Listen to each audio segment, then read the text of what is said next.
What's up YouTube, Capital G here. Got a couple of quick duels for you guys to check out. Our first duel is going to be the perfect demonstration of two things. The first being why you should not be going first with Adignisters. I've said it once and I'll say it again. Really, the only thing the deck can do is kind of make Dark Fluid Dragon turn one, and if you're not playing against a deck that is super monster effect reliant, you kind of make Dark Fluid Dragon for no reason. You lose out on all your resources. If your opponent activates like an Afterburner, you just lose the game basically. The second thing we're going to showcase is why heroes are going to be such a strong deck when the next legendary duelist comes out. My goodness, dude, the GX cards, the Jaden cards in that legendary duelist are so good. Sunriser is a strong card, Malicious is at 3, Stratos is at 3. It's basically game time, man. It's gonna be like the GX era again. Anyways, let's roll this. I believe Adignisters are going first, hence the first thing I wanted to show, and he's gonna make a predictable board of Dark Templar. I believe he usually, like, these decks usually go for a level 7 Synchro and then a rank 4 XC.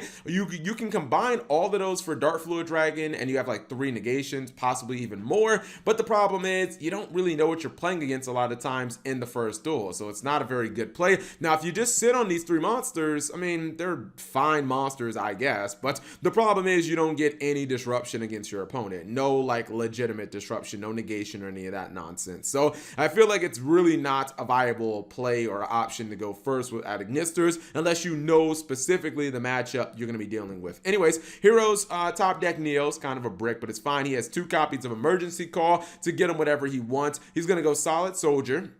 In the Shadow Mist, he's going to get that copy of Mass Change. He's not looking to go for the hero links. He's instead going the ISO route. It means you do have to run a bunch of janky equip cards, but you get draw power and you get ISO'd access. So, that can be a very powerful card. He is going to go ahead and get Malicious, which is at 3. Card is insane. Claw of Heap is just a godsend. Like, this is another reason why heroes are going to be so strong. It's not just the cards from Legendary Duelist. Claw of Heap is going to make basically every fusion and ritual deck just a little bit better, especially the fusion decks, because it's just a free monster reborn for the archetypes. And he's going to use that. He's going to probably go Polymerization. He's going to summon Sunriser. This means he gets Miracle Fusion for free, but he's also going to get himself a Monster Reborn in the process. So he'll add that Miracle Fusion. He'll also get Solid Soldier back. He's going to Super Poly with his opponent's monsters. He's going to summon he summons the Vision Hero Vion back, but don't forget he still's got that Miracle Fusion. So he's probably going to drop another big hero monster. Yep, there goes the Shining, and now it's pretty much curtains. He is going to use Sunriser's effect.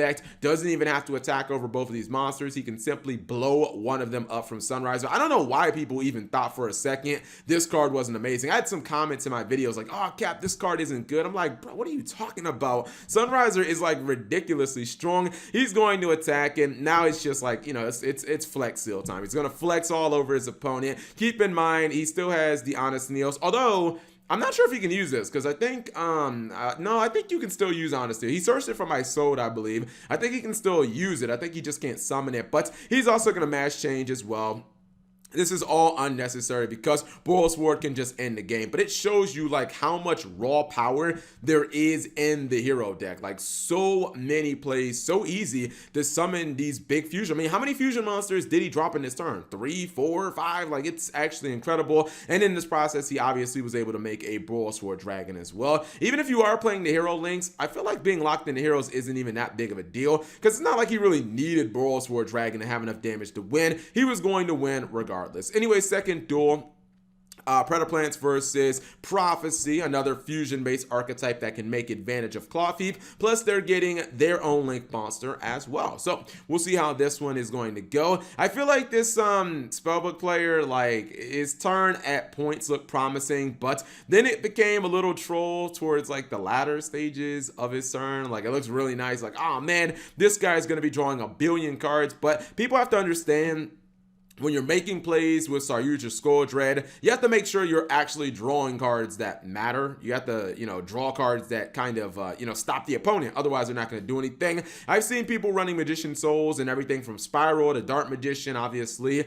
Prophecy is what you're seeing right now. He does go for Saryuja, and, I mean, that's fine. And he will find I believe one negation, because he is going to go for Apprentice Illusion, Monster Reborn for Prophecy Destroyer. That gets him to Naruto, but That's it. Like, out of all the cards he drew and all the stuff that he did in his turn, you're ending on like one negate? That's not good enough, man. Come on. I feel like you could have done a little bit better than that. I mean, I don't know. Hell, play summon limit so you have something to draw into. He's going to go for the Predaplant Anaconda. Monster Reborn will be negated, but he can still make one of his opponent's monsters Dart attribute, put a Preda counter on one of his opponent's monsters, and then simply super poly that monster away. And he went for the Predaplant, the dude that requires 3 Dart monsters on the field, so he's using a lot of his opponent's cards. His opponent is going to try to get back in this duel.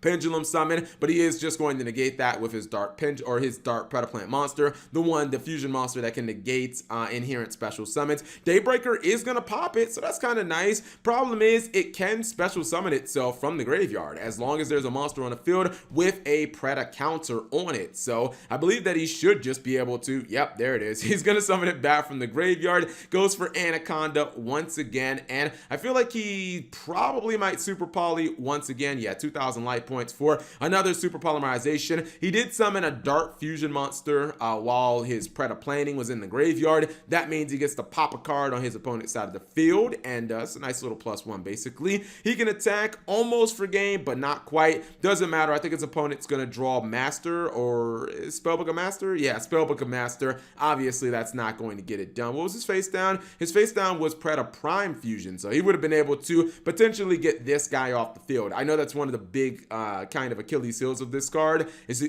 since you can't special summon afterwards, people like to try to attack into it, but if you do have something like this, you can get it off the field and not take any damage. Anyways, hopefully you guys enjoyed those short duels. If you did, give the video a thumbs up. Thank you guys for watching. As always, subscribe if you have not already and turn on that notification bell for daily videos.